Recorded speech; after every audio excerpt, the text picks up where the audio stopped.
নমস্কার বন্ধুরা, sister tasty কিচেনে আপনাদের সবাইকে স্বাগত জানাই। প্রথমেই আমি বলেছিলাম যে আগের যে দুটো ভিডিও করেছি তাতেই আমি বলা আছে যে রামনবমী পুজোর উপলক্ষে যারা আমার পূজনীয় আছেন তাদেরকে আমি একটা থালি সাজিয়ে তাদেরকে দেখাচ্ছি যে যারা উপোস করছেন তারা যাতে উপোস করার পরে যারা গ্রহণ করতে পারে খাবার, সেই হিসেবে আমি পরপর স্টেপগুলো বলেছিলাম। তো আমার এখন তৃতীয় স্টেপ চলছে। প্রথমে আমি প্রথম স্টেপে দিয়েছিলাম সামা চালের ভাত আর সামা চালের পায়েস, ক্ষীরের পায়েস। আর তৃতীয় স্টেপে দিয়েছি আমি আলুর দম। আর তৃতীয় স্টেপ হচ্ছে সাবুর লুচি। তো সাবুটাকে আমি প্রথমে পেস্ট করে পাউডারের মানে আটার মতন করে নিয়েছিলাম। তারপরে বন্ধুরা এই যে আটাটা আমি মেখে খানিকটা রেখে দিয়েছি 10 মিনিট, আধা ঘন্টার উপরে আমি এটাকে মেখে রেখেছি সন্দক লবণ একটু দিয়ে। তো এটা রেস্টে ছিল। তারপরে আমি একে একে এটাকে ভালো সুন্দর করে মেখে তারপরে আমি একে একে মানে লুচি বেলে রেখেছি।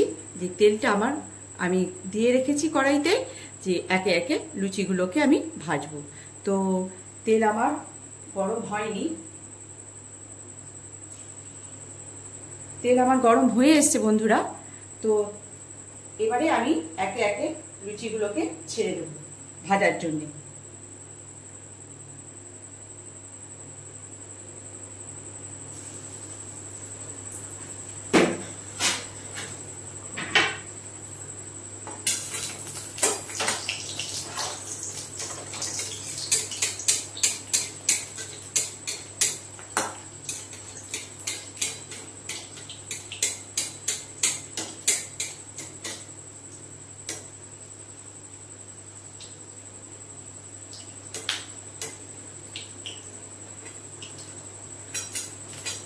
সুন্দর ফুলছে,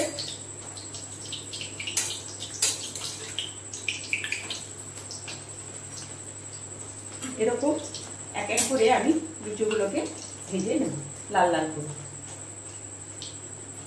কেমন বন্ধুরা ফুলছে? তো সুন্দর ফুলছে।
বন্ধুরা আমার লুচি ভাজা প্রায় হয়ে এসছে।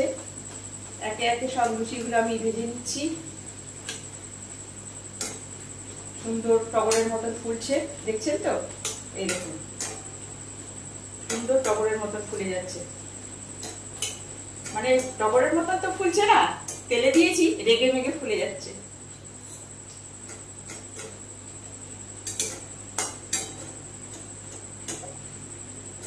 যতক্ষণ না পর্যন্ত ওদিকটা একটু না হয়ে যাচ্ছে ততক্ষণ আমি উল্টাবো না।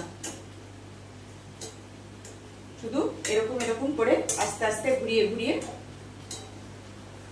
ইয়ে করব, যাতে ভালো মতন ওদিকটা লালচে মতন হবে। তারপরেই উল্টাবো। তাতে করে কি হয়, তাতে করে লুচিটা ভাজা সুন্দর হয়।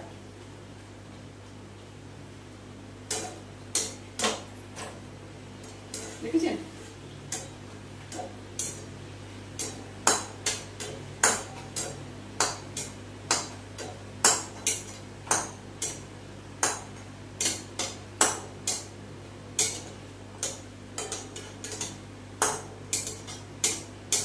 তো বন্ধুরা, আমার তৃতীয় স্টেপ, থালি বানানোর তৃতীয় যেটা স্টেপ, সেটা প্রায় হতে চলেছে।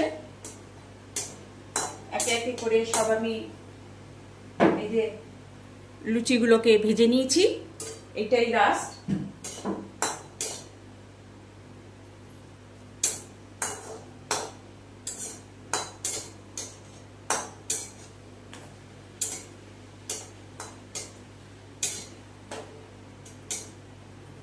তো এবার গ্যাস করব অফ, করব প্লেটিং।